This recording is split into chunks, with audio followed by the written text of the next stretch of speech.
flood warnings being issued southwest of the area, including Hood, Somerville, and Eas counties.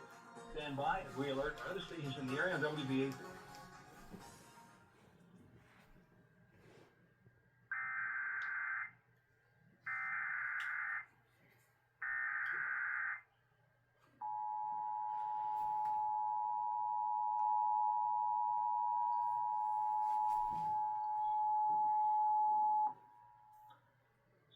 We interrupt programming at the request of the National Weather Service to activate the North Texas Emergency Alert System.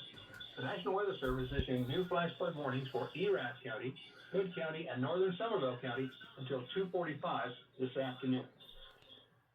11:42, Doppler radar and automated rain gauges indicate thunderstorms producing heavy rain across those areas. Up to 2 inches of rain has already fallen. Additional rainfall amounts of 2 inches are forecast. So flash flooding is either ongoing right now or is imminent.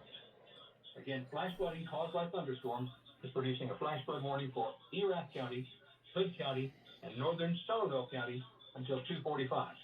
All North Texas stations affected by this alert are requested to relay the preceding message.